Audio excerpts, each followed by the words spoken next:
The Lives of the Saints by Father Alban Butler. March 12th, Saint Seraphina.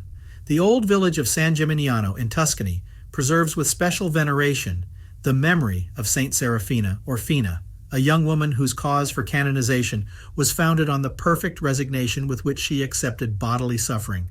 She was born of parents who enjoyed better times before falling into poverty. The girl was pretty and had a natural inclination towards charity. Poor as she was, she always saved half of her meager food to give to those poorer than herself. As far as possible, she lived as a hermit in her home, sewing and spinning during the day, but occupying her time of rest and sleep in prayer. It seems that her father died when she was still young, and about that time, Fina was attacked by a sudden and complicated series of maladies. Her head, hands, eyes, feet, and internal organs were affected. Paralysis ensued. She lost her attractions and became a miserable object. Desiring to be like our Lord on the cross, she remained in the same posture for 6 years, on a plank, without moving at all. Only her mother lived with her, and she was almost always absent, working or begging for food.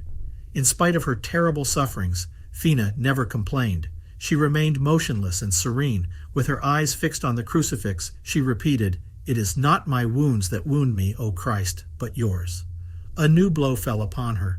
Her mother died suddenly, and Fina was left totally alone and destitute.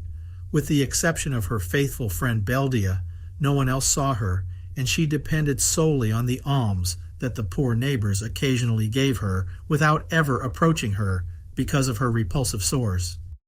Fina had heard of St. Gregory the Great and his sufferings and had a special veneration for him.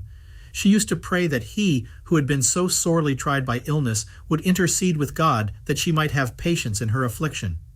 8 days before her death, when she was lying alone as usual, St. Gregory appeared to her and said, "Dear child, on my feast day, God will give you rest." So it happened. On March 12th, 1253, Fina died. The neighbors declared that on lifting the body from the plank on which it had lain so long, the rotten wood was found covered with white violets. The whole town attended the burial, and it is claimed that many miracles were performed through her intercession. It is told of her in particular that, being already dead, she raised her hand and, girding the injured arm of her friend Beldia, healed it. The farmers of San Gimignano still call Flores de Santa Fina to the white violets that bloom around the season in which her feast is celebrated.